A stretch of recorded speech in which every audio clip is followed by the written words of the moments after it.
Welcome to CE 1111 Mathematics of Engineering. So, ang first module natin is set and notation. So, first, let's define what is set. A set is a collection of objects of any kinds that is well defined and having the same characteristics. An element of a set is a member of a set. Braces are used to enclose a set and use a comma to separate the elements. We use the symbol to indicate membership of an element in a particular set. So basically, set is a collection of objects having the same characteristics. So it is denoted by capital letters. So example, set A, which having elements A, E, I, O, U. So with the same characteristics, sabi niya doon. So ano ba itong A, E, I, O, U? So ito yung vowels natin sa alphabet. And example, set B, having elements 1, 2, 3, 4, and 5. So next is set notation. So meron lang tayong two kinds in describing a set. So first is yung roster notation. Enumeration or listing method given by identifying and writing down all the elements of the given set. Second one is yung set builder notation or yung rule method, where properties which must be satisfied by all elements of the set are specified. So example, sa roster notation, set A having elements Monday, Tuesday, Wednesday, Thursday, Friday, Saturday, and Sunday. And kapag isusulat natin ito using rule method, so set A is equal to X such that X is the days in a week. So para mas maintindihan natin, so yung roster notation is ililista mo lang kung ano yung elements na nandun sa set na yon, and yung sa rule method is i-describe mo kung ano yung nandun sa set na yon. So example dun sa B, set B, April, June, September, and November. So kapag yung rule method ang gagamitin natin, set B is equal to X such that X is a month with 30 days. So itong April, June, September, and November, so same sila na yung mga days lang nila is 30 days lang. So next, we have types of set. So first one is finite set. So a set with a limited number of elements. So from the word finite, so kaya nating bilangin, no, yung elements na nandun sa set na yon. So example, using yung rule method, set A is equal to X such that X is whole number between 1 and 5. So ano ba yung whole number between 1 and 5? So using roster notation, i-enumerate lang natin, ililista lang natin. So set A is equal to 2, 3, and 4. Number 2, infinite set. So from the word infinite, hindi natin kayang bilangin kung ano yung elements na nandun sa set na yon. So a set whose elements are uncountable. So example, set A is equal to X such that X is a natural numbers. So A is equal to 1, 2, 3, 4, and so on and so forth. So hindi natin alam kung hanggang saan. So infinite siya. So third is empty or null set. So a set with no elements. So ito yung ginagamit nating symbol para sa null set. So ayan. And then number 4, disjoint sets. So two sets having no members in common. So example, A with elements 1, 2, 3, and 4.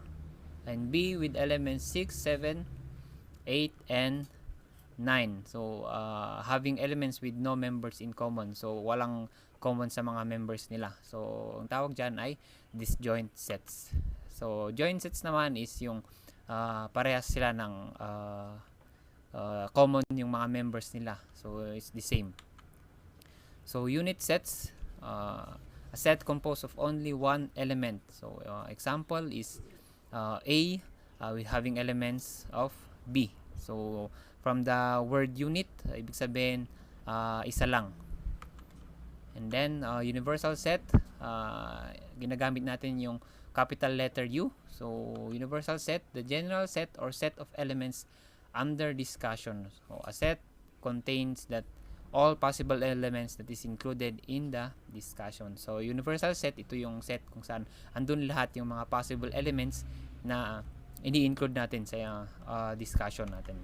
So, cardinal number is the number of elements in a set. So, kung ilan yung elements na nandun sa set, so yun yung cardinal number. Number 8, types of set, subset. So, is an aggregate or part of a universal set. So, a given set is a subset of itself.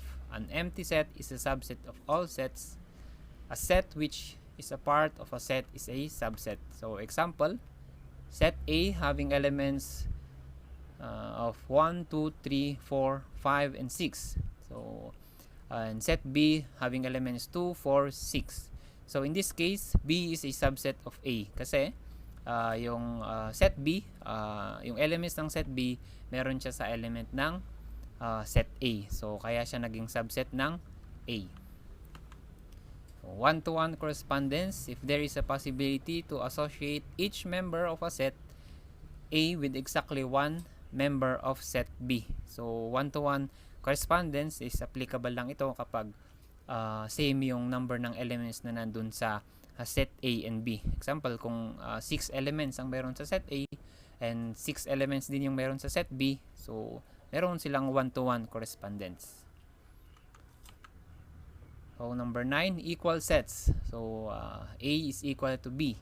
So, two sets A and B are said to be equal if and only if A and B have identical elements. So, equal sila kapag parehas yung elements na nandun sa mga set na yon. So, example, set A composed of elements E, N, G, and R. So, same link din siya. Sa set B, ang elements niya din is N, R, E, G. So, ito, equal set sila. Kasi, same lang yung elements na meron sila. So, number 10, equivalent sets. So, take note, magkaiba ang equal sets saka equivalent sets. So, equivalent sets is sets whose elements can be put into a one-to-one correspondence. So, yung sinabi ko, na-mention ko rin kanina yon. So, members or number of elements of the set of equal sets, sets of the same cardinality. So, equivalent sets, ito yung sets kung saan same sila ng number ng cardinality. No? So, example, set A having elements of W, X, Y, Z, and set B having elements 4, 7, 8, 2. So, equivalent set sila kapag same yung cardinality nila. So, ang cardinality ng set A is 4 and ang set B is 4 din. Kasi meron silang 4 elements. So, next is a Venn diagram. So, a diagram consisting of a plain geometric figure used to represent set and set relations. So, pictorial way of showing sets by enclosing areas using rectangles and circles. So, ito yung Venn diagram natin. So, set operations. So, yung mga operations na ginagamit natin sa set. So, first is union of sets denoted by letter U, capital letter U. So, union of sets, union of two sets A and B is the set of all elements that are in A or in B or both. So, ayun, A union B. So, pagsasamahin mo lang yung nasa set ng A at nasa set ng B. So, yun na yung A union B. So, example, A having elements of 2, 3, 5, 8, 12, and 13. And set B having elements 1, 4, 6, 9, and 50. So, ang A union B is 1, 2, 3, 4, 5, 8, 9, 12, 13, and 50. So, pagsasamahin mo lang yung elements na meron sa A at elements na meron sa B. So, yun na yung A union B. So, next is intersection of sets. So, intersection of sets, yung ginagamit natin is yung inverted na U. So, the intersection of A and B is the set of all elements that are in both A and B. So, intersection is yung kung ano lang yung common dun sa mga set na yun. So, yun. So, kung using yung Venn diagram, kung ano yung nag-intersectan nila, so yun yung intersection ng set A and set B. So example, set A having elements of 3, 6, 8, 9, and 5, and set B having elements of 2, 3, 4, 6, 7, and 9. So set operations natin, intersection of sets. So A intersection B. So ano yung common sa kanila, yun lang yung ililista natin. So 3, 6, 9. So sa set A merong 3, sa set B merong 6, and sa set B meron ding 9, at sa set A meron ding 9. So yung kung ano lang yung common sa kanila, yun yung ililista natin. So yun yung intersection of sets. Number 3, complement of a set. So yung ginagamit natin na symbol is yung set A with a apostrophe, or tinatawag na A prime. The set of all elements that are in universal set but not in A. So complement of a set is yung set na meron sa universal set pero wala siya sa set A. So example, ito yung universal set natin. So yung set A natin is yung nandito, and yung complement of a set natin is yung nasa labas na meron sa universal set Q. So example, yung universal set natin is having elements 23, 41, 54, 56, 78, 91, and 94. And yung set A natin is 41, 54, 23, 94. So ang complement ng set A is yung elements na meron sa universal set pero wala sa set A. So ano ba yung elements na meron sa universal set na wala sa set A? So yun is yung 56, 78, and 91. Siya yung outside siya sa set A, pero meron siya sa universal set U. So gets? So yun yung complement ng set A. So next is relative complement of B in A, or A minus B. So yan, i-remember lang natin to, A minus B. So relative complement of B in A. The set of elements in A that are not in B. So kung ano yung elements na nandun sa A that na wala dun sa B. So para mas maintindihan natin is parang magma-minus lang din tayo dito. So example, set A having elements of A, F, G, N, M, T, and set B having elements of A, C, D, N, F, T, and J. So relative complement of B and A, or A minus B.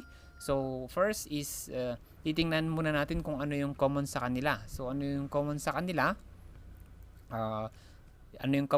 Intersection nila A, F, N, T. So ayan. So doon sa set A, tatanggalin lang natin yung common sa kanila, at kung ano yung matitira, yun na yung relative complement of B in A. So sa set A, tatanggalin lang natin yung intersection nila. So ano yun? A, F, N, tsaka T. So ano yung matitira? Yun na yung relative complement ang B sa A. So yun na yung A minus B. So yung natira, G, N, M. So ayun. So exercise problems tayo. So let U having elements of 1, 2, 3, 4, 5, 6, 7, and 8. So and set A with 2, 3, 4, 5, set B with 1, 2, 4, 6, and set C with 4, 5, 6, and 7. So find number 1, A union B intersection C. So remember natin yung PEMDAS natin. So mauuna yung operation natin dun sa parenthesis. So first unahin natin kung ano yung nasa parenthesis. So B intersection C. So ano yung intersection ng B at C? So ano yung common sa kanila? 4, 6. Sa C meron ding 4 tsaka 6. So yun.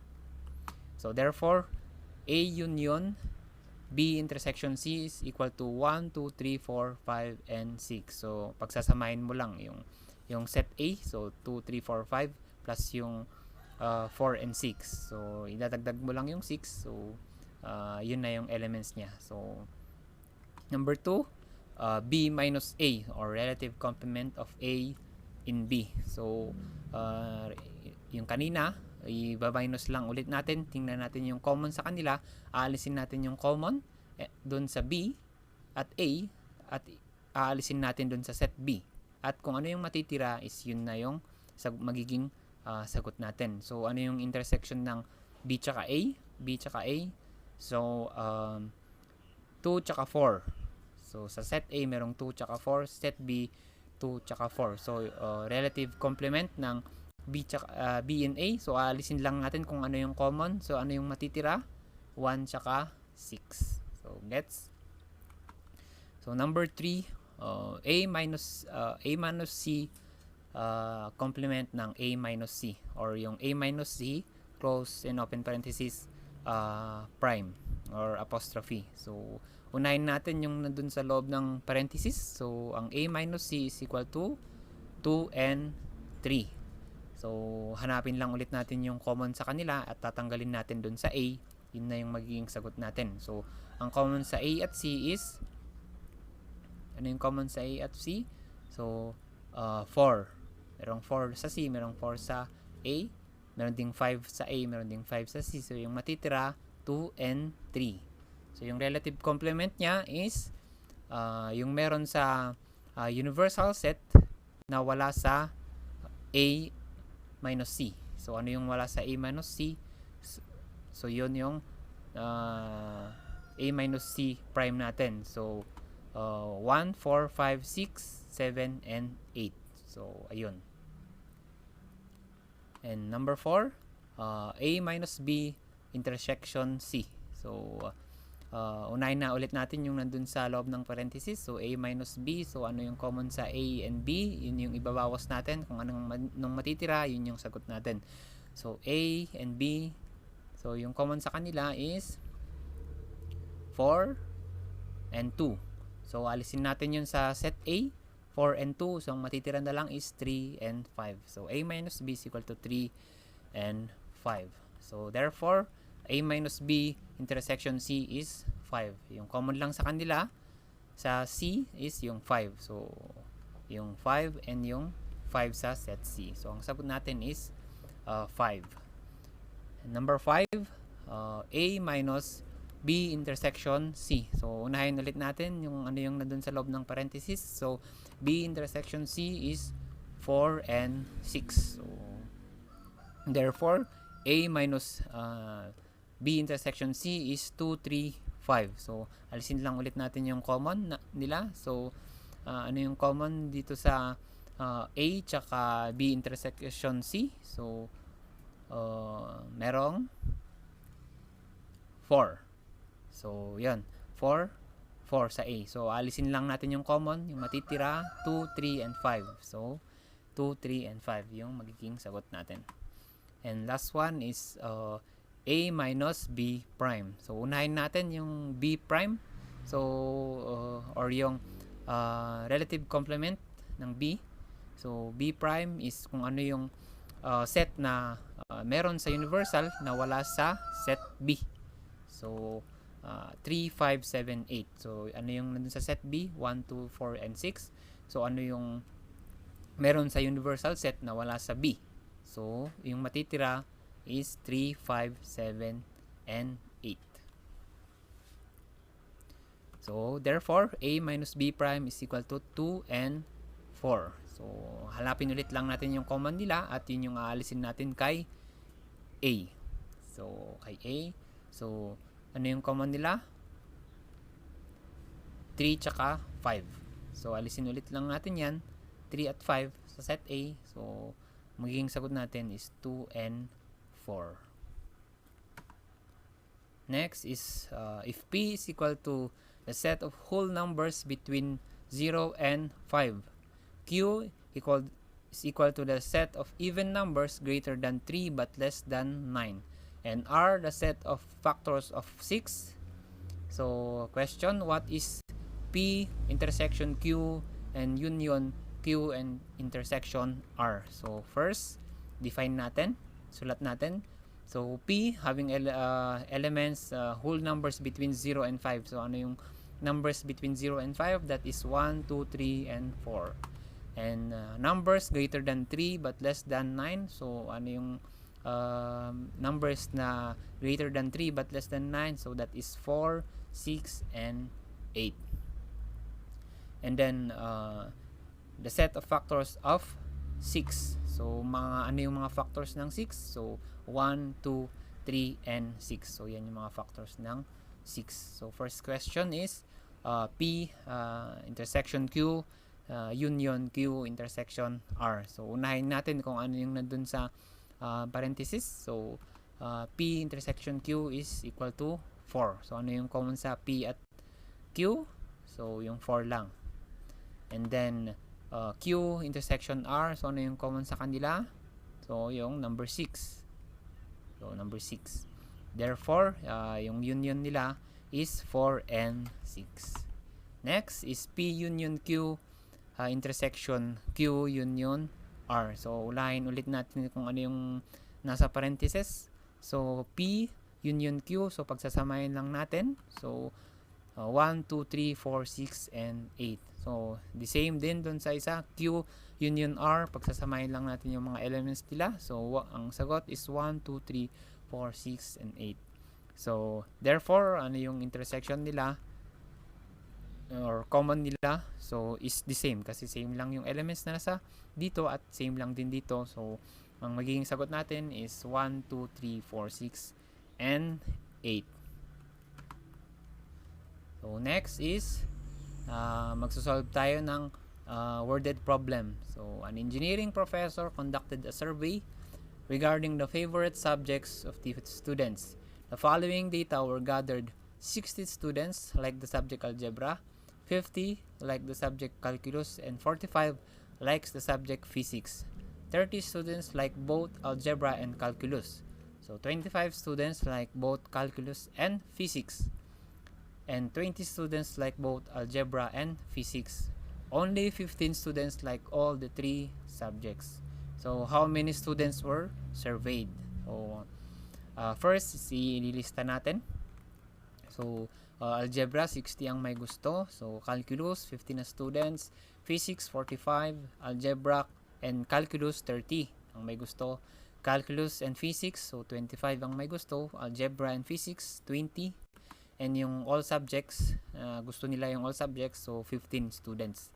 So we will solve this using yung Venn diagram, no?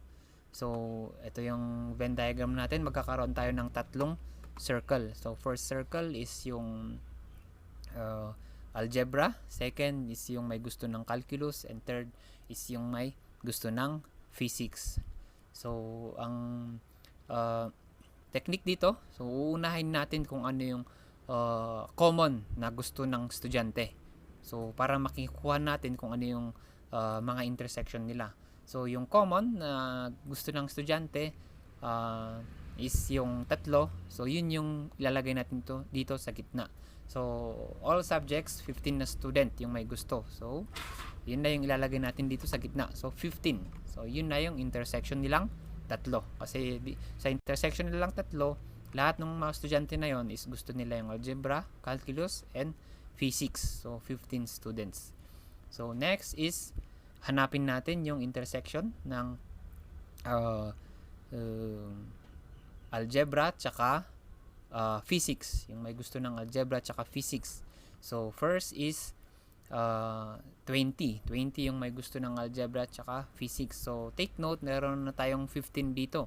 So ang gagawin na lang natin is ima-minus natin yung 15 sa 20. So yun yung ilalagay natin na natitira dito sa may gusto ng algebra tsaka physics. So 20 minus 15 is 5. So 5 na yung ilalagay natin dito. And next is calculus and physics. Yung may gusto ng calculus at may gusto ng physics. So meron na tayong 15 doon. So ima-minus na lang ulit natin yung may gusto ng calculus and physics. So 25 minus 15, so 10. So yung lalagay natin dito is 10 para masatisfy yung 25 na may gusto ng calculus and physics. Kasi ito yung intersection ng calculus tsaka physics. So gets? And algebra and calculus. So itong intersection na to. So algebra and calculus. So ito yung intersection nila. So remember, meron na naman tayong 15 dito. So ima-minus na lang natin ito sa may gusto ng algebra and calculus. So 30 minus 15 is 15. So yun yung ilalagay natin dito. So kapag sinabi mo algebra and calculus, so 30. So intersection nila, dito ka lang magfo-focus. 15 plus 15, 30. So ayun. Ngayon masasagot na natin kung ilang student ang na-survey. So malalaman na rin natin kung ilan yung may gusto ng algebra lang at kung ilang estudyante yung may gusto ng calculus lang at yung estudyante ng may gusto na physics lang. So first is alam na natin kung ilan yung may gusto ng physics in total. So para masatisfy ito, ang gagawin natin is pag-a-addin lang natin itong mga nandito sa loob ng red circle at ima-minus natin sa 45 at malalaman na natin kung ilang estudyante ang may gusto ng physics lang. So 5 plus 15 plus 10 is 30. So 45 minus 30 is 15. So ayun. Next is calculus. So pag-addin lang ulit natin tong tatlo at ima-minus natin sa 50. So 15 plus 15 plus 10, so 40. So 50 minus 40 is 10. And last is yung sa algebra. So pag-addin lang ulit natin to. 15 plus 15. So 15 plus 15, 30 plus 5, 35. So 60 minus 35 is 25. So ayun. So masosolve na rin natin kung ilang students yung na-survey. So para malaman natin kung ilang students yung na-survey, pag-aadin lang lahat natin ng numbers na nasa loob ng Venn diagram. So let's add all. So total students that were surveyed. So 25 plus 10 plus 15 plus 15 plus 10 plus 5 plus 15. So total nila is 95 students. So ito na yung magiging final answer natin.